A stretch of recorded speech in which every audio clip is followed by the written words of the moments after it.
This is the DoughRoller Money Podcast, episode number 190. My name is Rob Berger. I'm the founder of DoughRoller.net and the host of this podcast. Today we're going to talk about the crazy stock market that we've seen over the last week. It's crashed, it's been back up, it's gone back down. What do we make of it?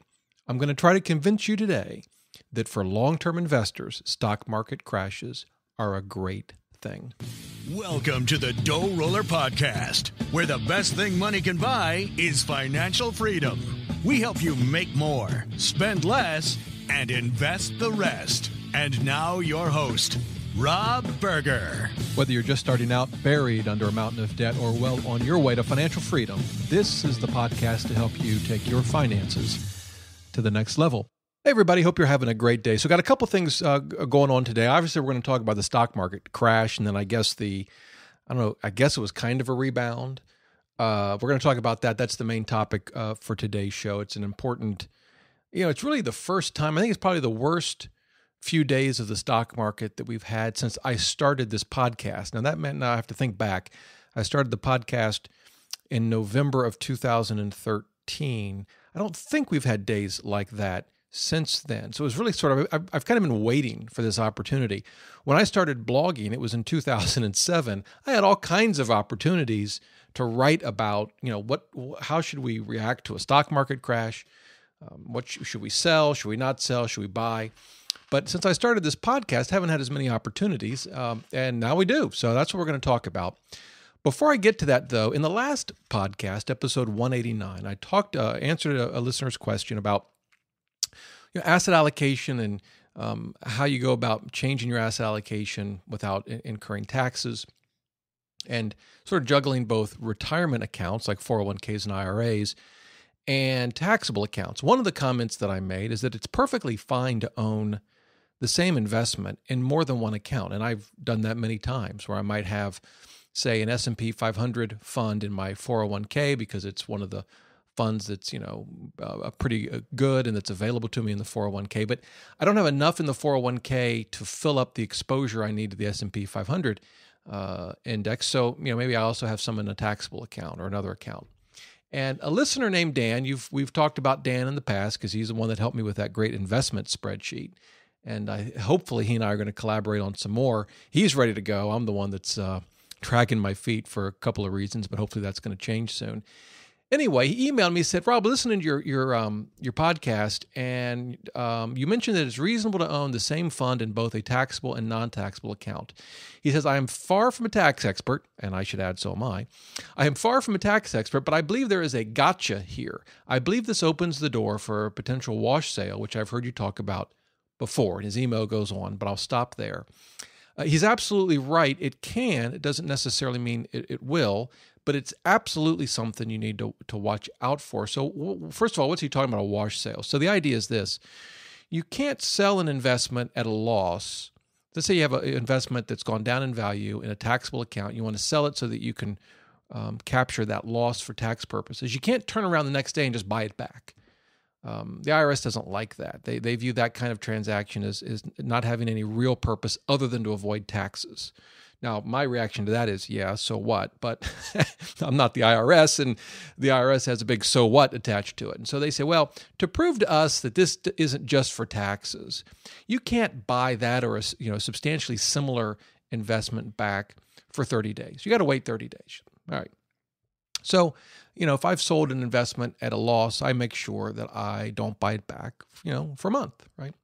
Well, that's true whether you buy it back in a taxable account or even in a retirement account. Now, there's a whole series of decisions on whether that applies to a 401k, an IRA, and all these sorts of things. But let's just assume for our purposes that it would apply to any account you own, whether it's a retirement account or a taxable account. So if you owned the Vanguard S&P 500 index fund in your taxable account and it just happened to be at a loss, and you sold it because you wanted to capture that loss for tax purposes, you would want to wait a month to buy it back if you were going to buy it back. And that's true whether you were going to buy it back in your taxable account or a retirement account. Now, to be clear, let's say you owned the S&P 500 index fund in both a taxable account and a 401k. And the taxable account was at a loss, so you sold it.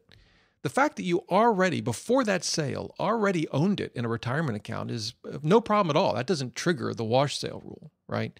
It's only if you buy it back within those 30 days. So if you don't buy it in any of your investment accounts, whether it's a 401k, an IRA, taxable account, then you're not going to trigger that wash sale.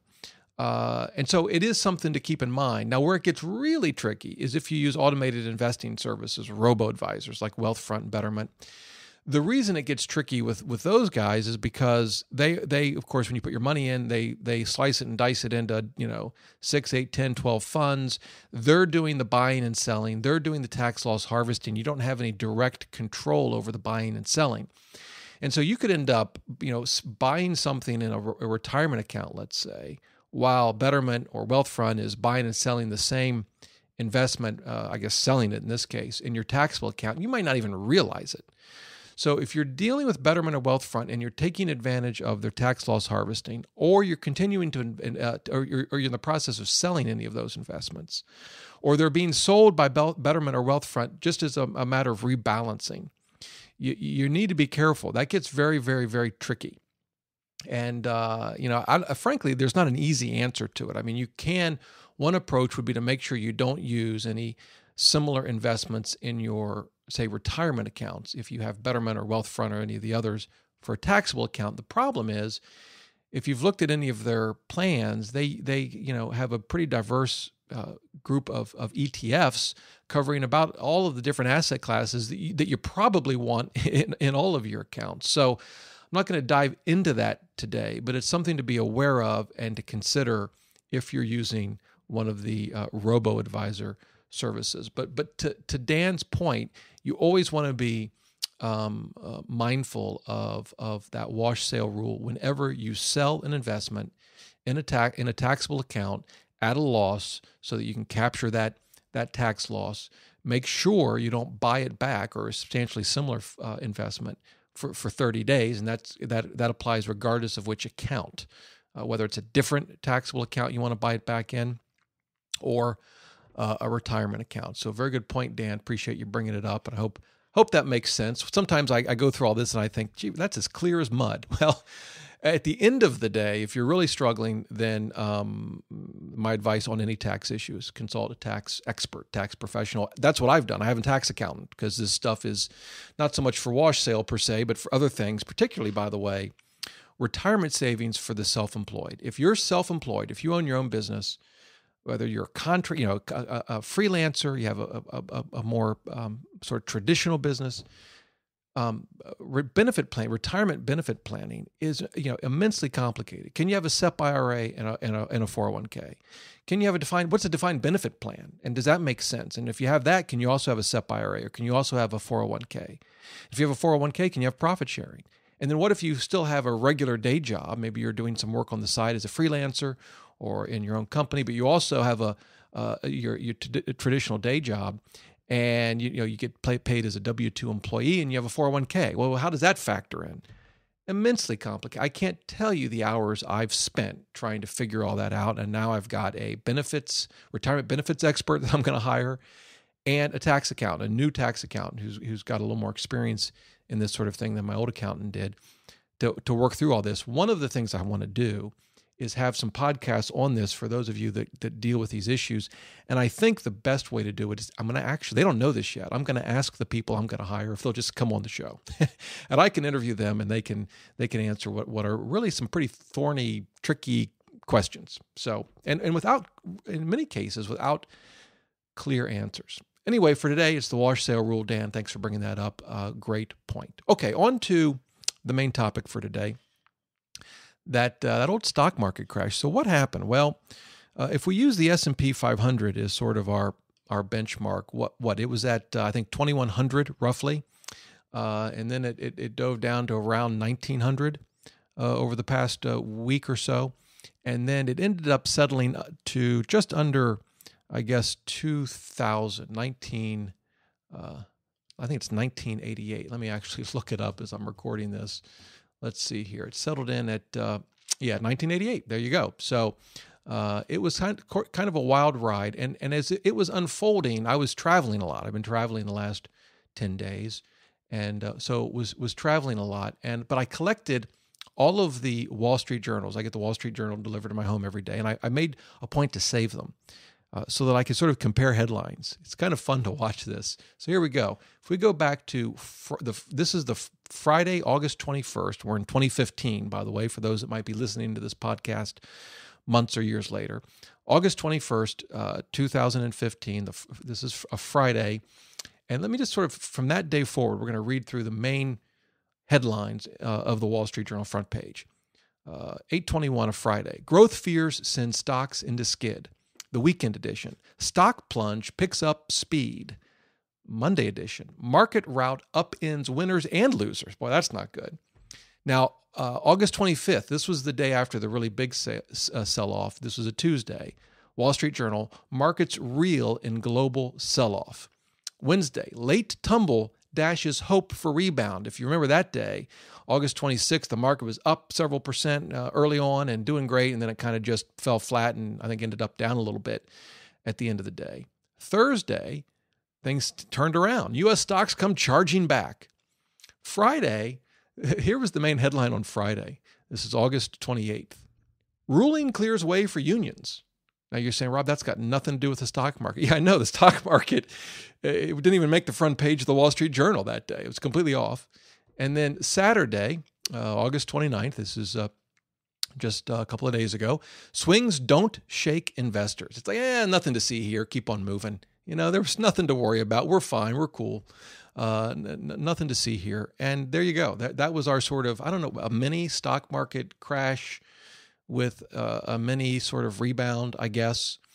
And it's folks know what I do. As friends and family members, know that I blog and podcast about. I get all kinds of emails and texts. Is this a good time to buy? Should I be selling? And I usually tell them in some form or another the same thing, and that is, I wouldn't do anything. I might buy, maybe. I didn't happen to buy in the last week, although I tell you on the Monday when it went down, there was some great, like Ford was down like 15 or 18%. I'm not even sure what happened there. And there were a couple of other companies that were down like ridiculous amounts, and then they ended up down like a 1 or 2% for the day or something like that. But I didn't buy, I didn't sell, I did absolutely nothing. I enjoyed time with the family and took my daughter to college. That's what I did. And it's usually the best thing to do when the stock market's getting crazy. And so I thought today I'd give you a little more insight, at least into how I think about stock market crashes. And I've lived through a number of them. I was investing, of course, in 2008, 2009, that market crash. I was investing during the dot-com bubble, and then when it burst, I was investing there.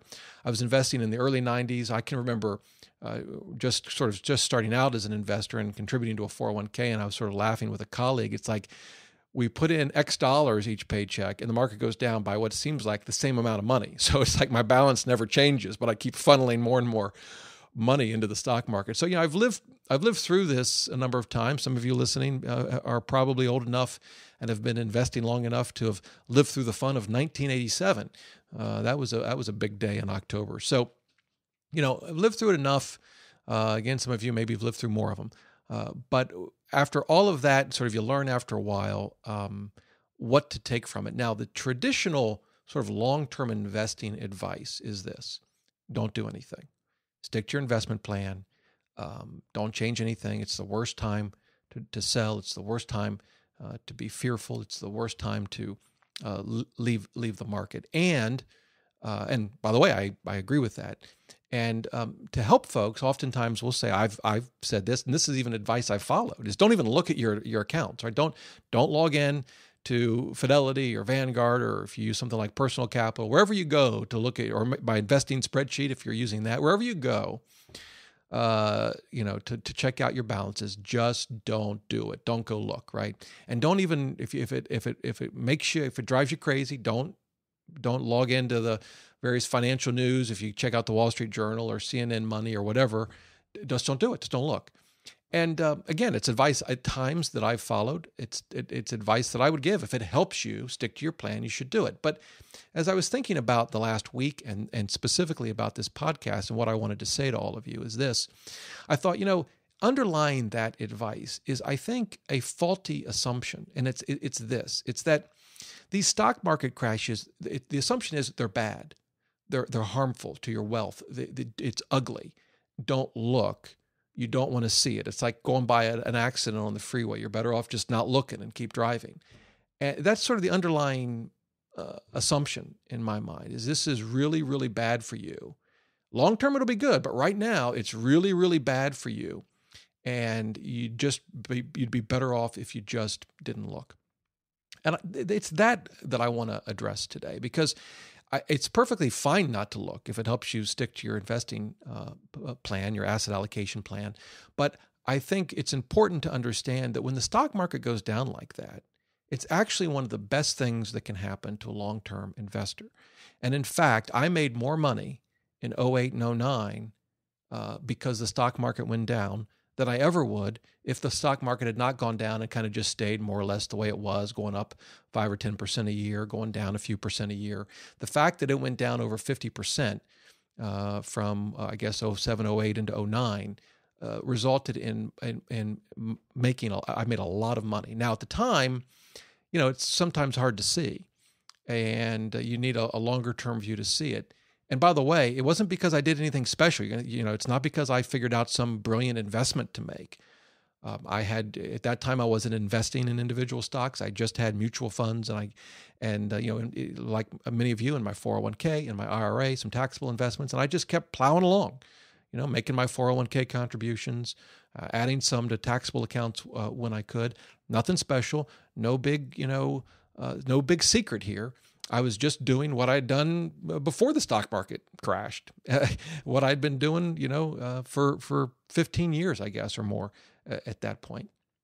But the reason it ends up generating so much wealth long-term is because when the stock market crashes, and this should surprise nobody, right? The stocks go on sale, at least relative to the price before they crashed. They're cheaper, right? And when you're buying any investment, this isn't specific to the stock market. Sometimes it's easier to comprehend this when we think about something real, more tangible, like real estate, right? If there's a property that you can rent out for $1,000, it will be a better investment if we can buy it for $100,000 than if we have to pay $200,000, right? Obviously. But sometimes when it comes to the stock market, we don't feel that way. I think because we can log in and see our account, and it's trading every day, and it's going up and down by the minute, and big headlines in the Wall Street Journal scare us, right? And it feels different, but it's still an underlying business, no different than any other business we might be a part owner in.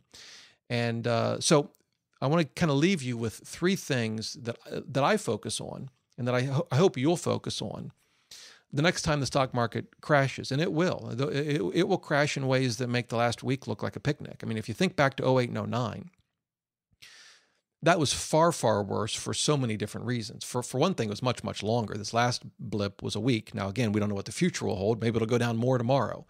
But 08, 09, much longer, much bigger crash. Unemployment was going through the roof. The housing market went through the floor. Auto industry, remember we were bailing out the auto industry. They were collapsing. The banking industry was collapsing.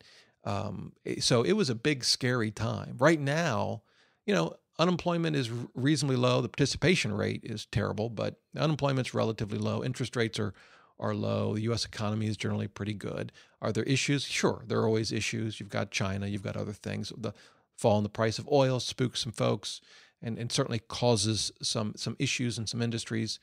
But by and large, we're in far better shape than we were in 08, 07, 08, 09. So, but in any event, we're going to go through it again. We don't know when. We don't know how bad. Well, it'll absolutely happen. And so when it does, these are the three things I keep in mind. I hope they're three things that you keep in mind. The first is, I've already alluded to it, as you make new investments, you're getting more, bang for your buck. As you make that monthly or per paycheck contribution to your 401k, the same amount of money is buying more shares of the mutual fund that you're investing in. And that's true whether you're investing in mutual funds, ETFs, maybe you're investing in individual stocks.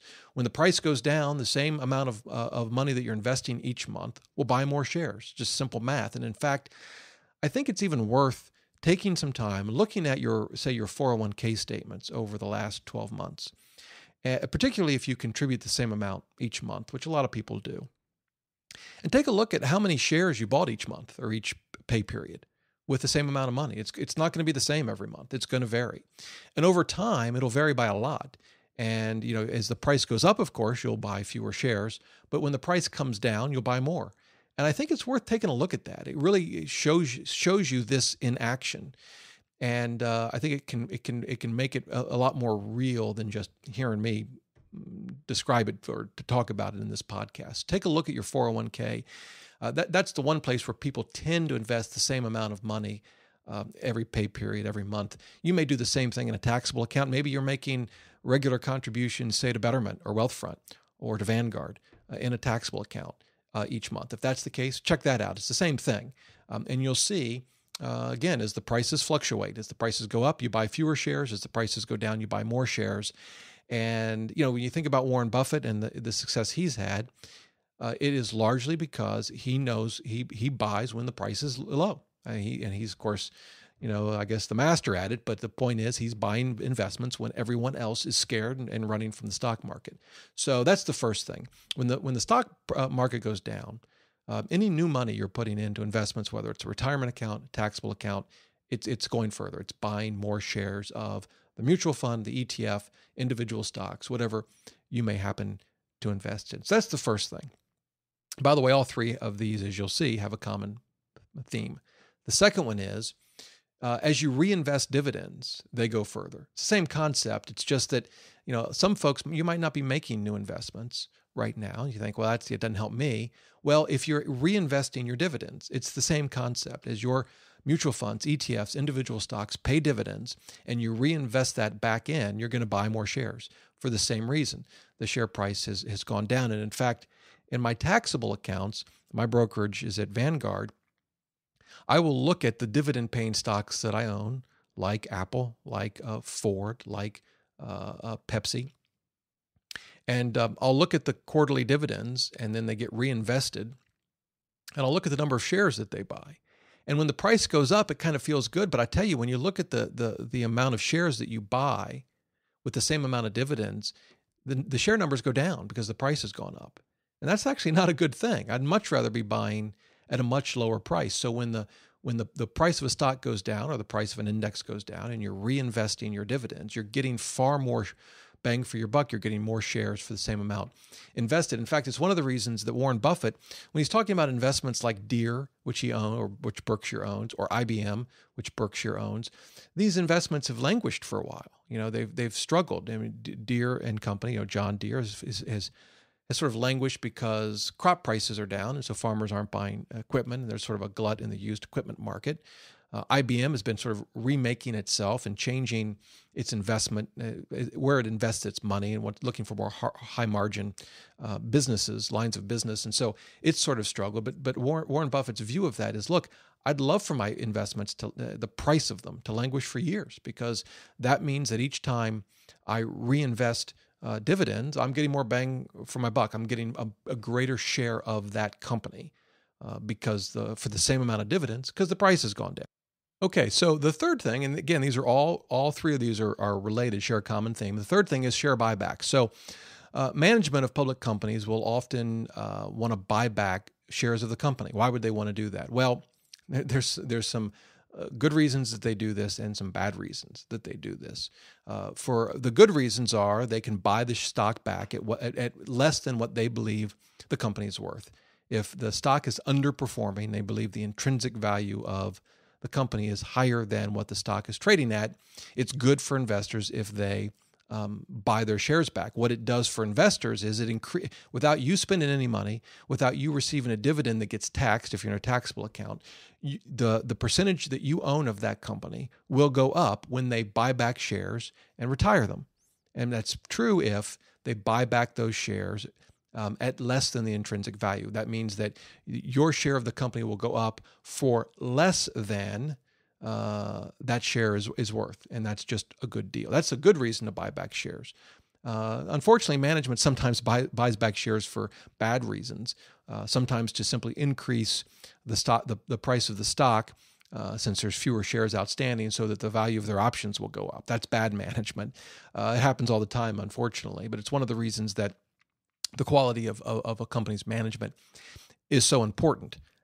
Putting that aside, though, when a company does decide to buy back its own shares, as a shareholder, I want them to be able to buy them back for as little money as possible. I want them to spend as little of the company's money as they can to buy back as many shares as they can. So if they've allotted $500 million or $1 billion, whatever the number is, to buy back their own shares, I want them to get as many shares for that amount of money as they possibly can, and to do that, price has got to be lower, right?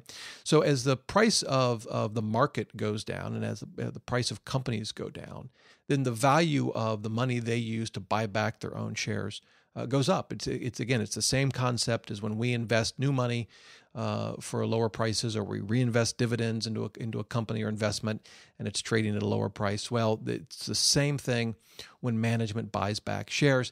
And this one affects everyone in the market. If you're in an index fund, for example, even if you're not investing new money, even if you're spending your dividends, say in retirement, you're certainly getting the benefit of companies when they buy back their own shares for a much lower price. So when I look at the stock market and I see the prices going down, these are the first three things that I look at. My new investments are going to go further. The reinvested dividends are going to go further. And as companies buy back their own shares, they're going to get more bang for their buck on that one as well. Now, as part of that, too, I often look for opportunities. I mean, beyond just when I say new investments, we think of our monthly contributions, say, to a 401k. When stock prices get really low, I do look to specific investments. In my case, typically individual stocks. At this point, I'm not doing that for a couple of reasons. One is I still don't think the stock market is cheap. It's certainly not as overpriced as it's been in the past, but I would by no means call it cheap. And so sometimes it feels cheap, or when we see a big drop like we saw. But if we put it in perspective, I mean, for example, it's just under 2,000 right now after the last crazy week. When was the last time it was below 1,000? Any idea? 2009. Wasn't that long ago, right? 6 years ago. In fact, I think it dipped below, if memory serves, in 1 month around 700, maybe even a little lower than 700 in 2009. So when you put it in that kind of perspective, the fact that it's just under 2,000 now doesn't feel cheap. Now, of course, companies have earned more between now and 2009, but still on a PE basis, adjusted PE basis, it's certainly well above its historical average. So I don't see this as this is not the bargain bins. We've not gone into a complete free fall with all kinds of stocks on sale at the moment. So, but as the stock market does go down, and it will go down, I will certainly look for specific investments where I might put some of my cash to work. But even if I don't do that, I think of those three things: my monthly contributions to my 401k, my reinvested dividends, and my share buyback. So, if you don't want to look at your portfolio on a bad day or a bad week or bad month, fine, don't look at it. But ultimately, what I hope we do is we get to the point where, whether we look at our portfolio balance or not, we realize that a falling market actually can be and is a very good thing for long-term investors. Even while all the financial news and the media is talking about the crash and how terrible it is, it can actually be and is a great opportunity for long-term investors. So that's my perspective. If you have a different view, or if maybe you have a way of getting through the bad times, the stock market crashes that you want to share with everyone, would love to hear from you. Shoot me an email, d@doughroller.net. If you want to support the show, you can do that, doughroller.net/support. And a big thank you for those that are already supporting the show financially. By the way, there are other ways to support the show. You can leave a review in iTunes. That would be great. You could just share the show with friends or family members that you think would benefit from it. That's always great as well. So, hey, hope you have a great day. Hope that stock market doesn't scare you today. Don't know what it's going to do. I'm recording this on a Sunday. It's going to go live Monday morning. So I don't know. Who knows what the market will do on August 31st. But I hope you have a great day. And remember, until next time, the best thing money can buy is financial freedom.